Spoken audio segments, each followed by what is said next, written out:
সুমাস ব্যঞ্জন রেসিপি চ্যানেলে আপনাদের সকলকে স্বাগত। আমার চ্যানেলের সমস্ত ভিডিও সবার আগে পেতে আমার চ্যানেলটা সাবস্ক্রাইব করে বেল আইকনটা প্রেস করে নেবেন। তাহলে আমি যখনই কোনো নতুন রেসিপি আপলোড করব তার নোটিফিকেশান সবার আগে পৌঁছে যাবে আপনাদের কাছে।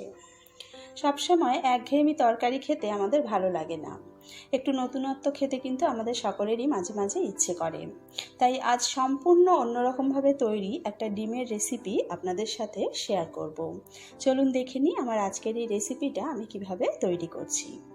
সবার প্রথমে গ্যাসে একটা কড়া গরম বসিয়েছি। কড়াটা ভালো মতো গরম হয়ে গেলে এর মধ্যে দিয়ে দেব হাফ কাপ তেল। তবে এতটা তেল দেখে কিন্তু ভয় পাবেন না, পুরো রান্নাটা কিন্তু এতটা তেলে হবে না। তেলটা ভালো মতো গরম হয়ে গেলে এর মধ্যে দিয়ে দেব পেঁয়াজ কুচি। আমি এখানে দুটো মাঝারি সাইজের পেঁয়াজ স্লাইস করে কেটে নিয়েছি। গ্যাসের আগুনটা মিডিয়ামে রেখে পেঁয়াজটা লাল করে ভেজে বেরেস্তা তৈরি করে নেব। তবে এই সময় কিন্তু পেঁয়াজটাকে অনবরত নাড়াচাড়া করতে হবে। দেখুন পেঁয়াজের কালারটা কিন্তু অনেকটাই চেঞ্জ হয়ে গেছে, লাল হয়ে এসেছে। আর একটু নাড়াচাড়া করে লাল করে নেব। আমাদের বেরেস্তা কিন্তু তৈরি। এবার তেল ঝরিয়ে তুলে নেব।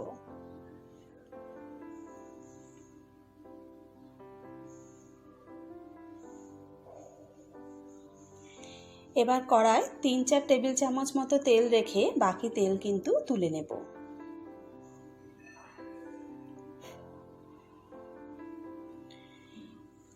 ফোড়নের জন্য দিয়ে দিলাম হাফ চা চামচ গোটা জিরে, দুটো ছোট এলাচ মুখটা ফাটিয়ে নিয়েছি দিয়ে দিলাম দুটো লবঙ্গ, আর দিয়ে দেব 2 টুকরো দারচিনি।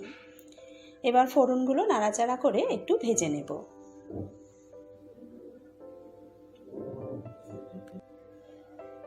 ফোড়নগুলো লাল করে ভেজে নিয়েছি। ফোড়ন থেকে একটা সুন্দর গন্ধ বেরোতে শুরু করেছে। এই সময় দিয়ে দিলাম 1 চা চামচ আদা রসুন বাটা। আদা রসুনের কাঁচা গন্ধ যাওয়া পর্যন্ত আদা রসুনটা ভালো করে ভেজে নেব।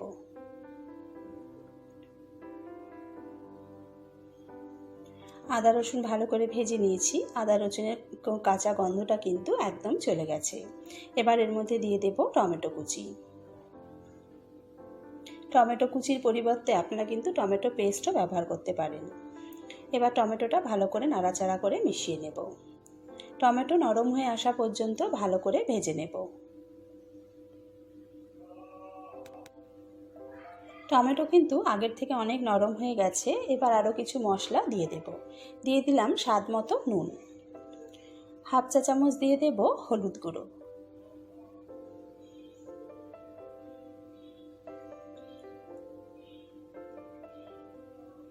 হাফ চা চামচ দিয়ে দিলাম জিরে গুঁড়ো,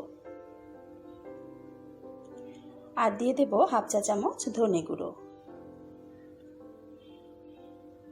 হাফ চা চামচ দিয়ে দিলাম লাল লঙ্কার গুঁড়ো।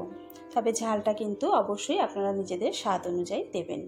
মশলা কষানোর জন্য সামান্য একটু জল দিলাম। এবার ভালো করে মশলাটা কষিয়ে নেব।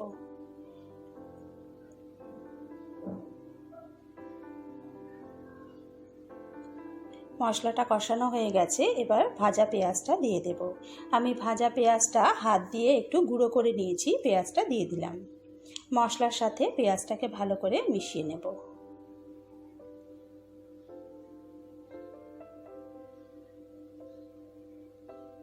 এবারের মধ্যে দিয়ে দেব ফ্যাটানো টক দই। আমি এখানে 3-4 টেবিল চামচ মতন ফ্যাটানো টক দই দিয়ে দিলাম। আর দিয়ে দিলাম সামান্য একটু চিনি। এটা অপশনাল, আপনারা পছন্দ না করলে স্কিপ করতে পারেন। এবার গ্যাসের ফ্লেমটা একদম লোতে রেখে দইটা ভালো করে মিশিয়ে নেব। দই মেশানো হয়ে গেলে গ্যাসের আগুনটা মিডিয়ামে করে তেল বেরিয়ে আসা পর্যন্ত মশলাটা কষিয়ে নেব। মশলা খুব ভালো মতন কষানো হয়ে গেছে। এবার এর মধ্যে জল দিয়ে দিলাম। আমি যেহেতু খুব বেশি গ্রেভি রাখবো না, তাই 1 কাপ মতো জল দিয়ে হাফ কাপ জল দিলাম।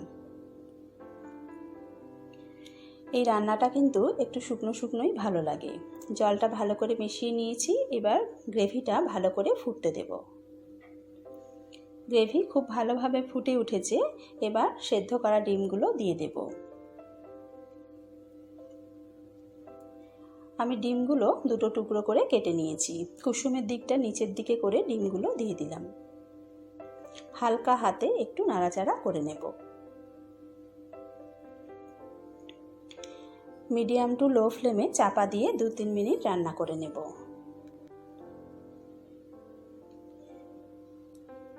2-3 মিনিট হয়ে গেছে, চাপাটা তুলে নেব। এবার ডিমগুলো উল্টে দেব।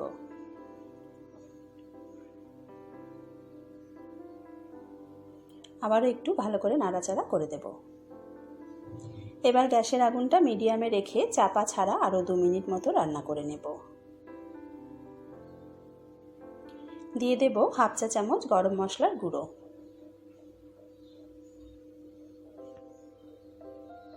আর দিয়ে দেব 1 চা চামচ কসুরি মেথি।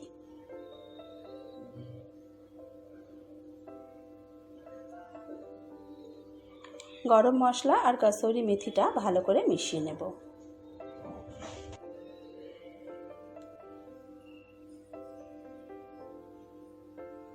সব কিছু ভালো করে মিশিয়ে নিয়েছি। আমাদের ডিমের কারি কিন্তু একদম রেডি। এবার গ্যাস বন্ধ করে নামিয়ে নেব।